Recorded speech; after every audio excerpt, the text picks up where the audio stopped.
Bonjour, vous êtes Gaël Coste-Meunier, vous êtes candidat aux prochaines élections européennes. Vous êtes né le 25 mai 1973 à Saint-Denis, dans le 93, non pas dans les îles. Vous êtes président et fondateur de l'association Droit aux parents et à l'enfant, et vous présentez une liste qui porte le nom de Droit à l'enfant. Alors, Et c'est exact. l'association, c'est Droit du parent et de l'enfant. Du parent et de l'enfant. Voilà. Et l'association a été à l'initiative de la liste Défendre les enfants, qui est présentée effectivement pour ces élections européennes 2024, avec un ensemble d'autres associations et collectifs. Alors à Europa Nova, nous nous sommes interrogés sur les prochaines priorités. Vous savez qu'on est en train de construire l'agenda au mois de juin, l'agenda européen, dans cette nouvelle mandature. La guerre s'est invitée en Europe, le Covid aussi, donc c'est plus du tout la même Europe. On a senti, au fait, on a éprouvé le besoin de s'interroger sur les nouvelles priorités. Donc on a rédigé ce rapport avec 50 personnalités européennes, il y avait juste 2 Français, avec des scientifiques, des directeurs d'université, des entrepreneurs, des chercheurs, des écrivains, des artistes. On en a identifié 17. Et vous, quelles sont vos 3 priorités principales dans votre projet européen? Alors, nous, déjà, notre liste défend une cause, donc c'est défendre les enfants. Et nous pensons qu'effectivement, au niveau européen, beaucoup de choses pourraient être faites pour réellement appliquer la Convention internationale des droits de l'enfant, la CIDE, qui malheureusement n'est pas pleinement appliquée par l'ensemble des pays membres de l'Union européenne.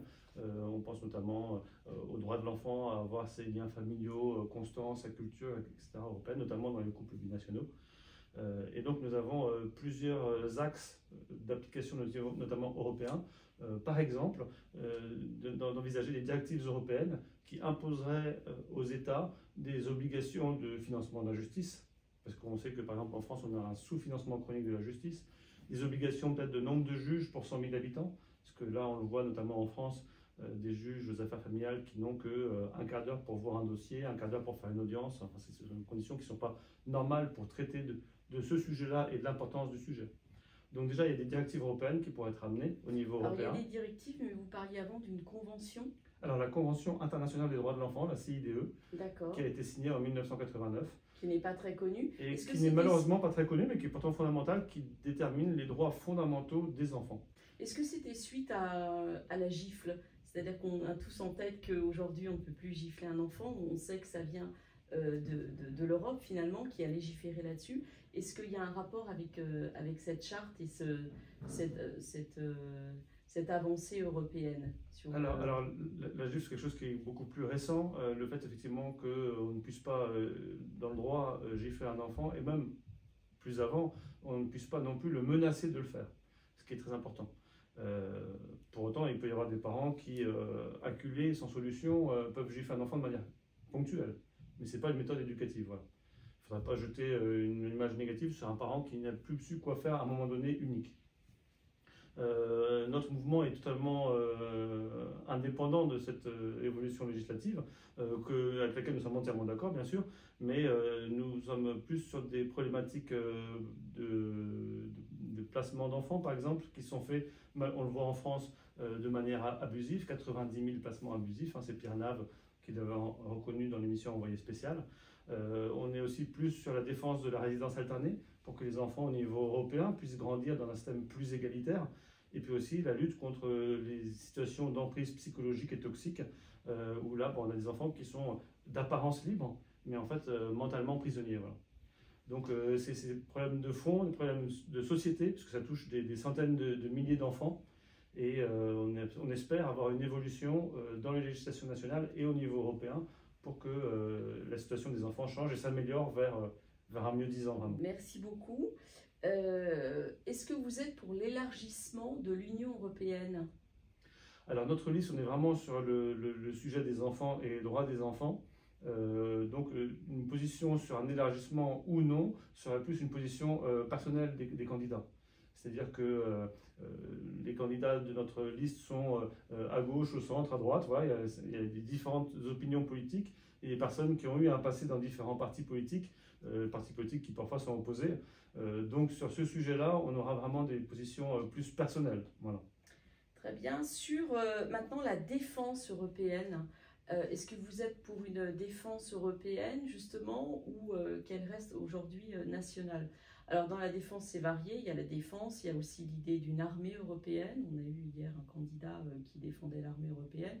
Est-ce que vous avez une position sur cette liste ou comme vous m'avez expliqué que c'était une liste transpartisane, il y a des avis divergents? Alors, il est possible qu'il y ait des avis divergents entre différents candidats et candidates. Pour autant, je pense que la défense européenne a une implication sur la situation de démocratie de nos différents États. Qu'il y ait une nécessité de défense européenne, je pense que tout le monde en est d'accord. Après, comment elle s'organise? Est-ce que c'est plus les États qui vont avoir une armée propre ou l'Europe qui va faire une armée ou une situation intermédiaire où on aurait un petit peu des deux, ce qui est déjà un petit peu le cas finalement, parce qu'il y a déjà des bataillons, notamment franco-allemands. Plusieurs options sont sur la table et elles vont peut-être déjà exister en même temps. Pour autant, je pense que la défense européenne, on voit la situation aux portes de l'Europe, est aussi importante pour assurer un système le plus démocratique et le plus transparent possible. Effectivement, je vous pose la question plus sur la défense par rapport à votre problématique des enfants et des parents, puisque comme vous le savez, il y a des Russes qui ont enlevé des enfants ukrainiens.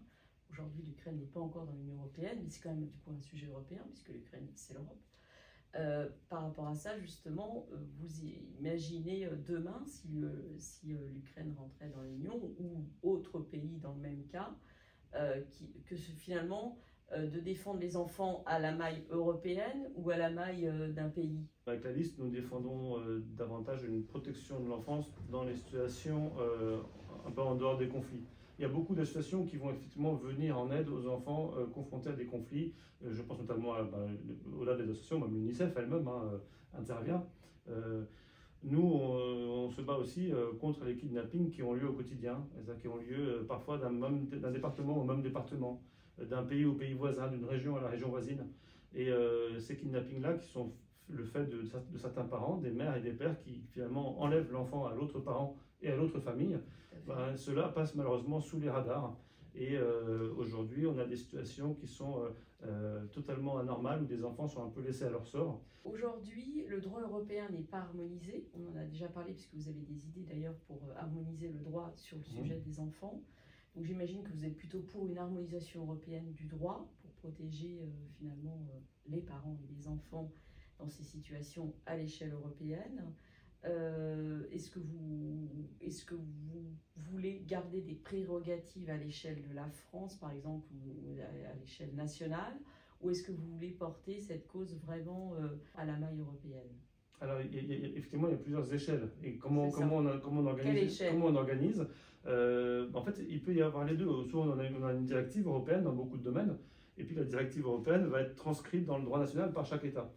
Et dans cette transcription, chaque État va avoir des manières de le transcrire. Donc il y a des différences qui existent et une souveraineté nationale qui s'exerce. Aujourd'hui? Aujourd'hui, tout à fait, oui. Alors après, les directives peuvent être plus ou moins contraignantes, plus ou moins ouvertes et laisser une plus ou moins grande liberté aux États. Et il peut aussi, au-delà des directives, avoir des coopérations entre États, des échanges. Notamment, c'est dans notre programme que vous pouvez retrouver sur notre site défendrelesenfants.eu. On a effectivement proposé des échanges entre les services d'aide sociale à l'enfance en France, avec les équivalents dans les autres pays d'Europe, pour qu'il y ait des échanges de pratiques. Ça, ce serait déjà une première amélioration. Après, effectivement, nous proposons des directives européennes spécifiques pour qu'il y ait une harmonisation sur l'importance du sujet. Par exemple, une non-représentation d'enfants en France, c'est-à-dire qu'une personne a le droit de voir son enfant, mais que l'autre parent refuse de le présenter, en France, c'est un délit pénal. Tout à fait. Voilà. Si vous allez, par exemple, en Pologne, c'est une amende, simple. Bon. Et par exemple, en Allemagne, c'est plutôt le droit de la maman qui est un petit peu au-dessus du droit du papa. Enfin, il y a effectivement des situations très variées en Europe aujourd'hui. Alors, donc là, on a beaucoup parlé parents-enfants, effectivement, qui est le titre de votre association. Mais j'avais une question aussi sur l'harmonisation du Code européen du droit des affaires. Aujourd'hui, il y a des entreprises qui sont empêchées de se développer en Europe parce qu'il y a des codes et réglementations. Pareil, le droit n'est pas harmonisé. Est-ce que là-dessus, est-ce que vous avez une idée tranchée où effectivement vous avez une pluralité dans votre liste équilibrée sur ces sujets, Alors, un peu régaliens. Sur ce sujet, très simplement, on a des gens qui ont eu des parcours, alors, soit associatifs, soit dans différents partis politiques, et certains ont été par le passé dans des partis politiques. On a des personnes qui viennent de partis politiques totalement opposés.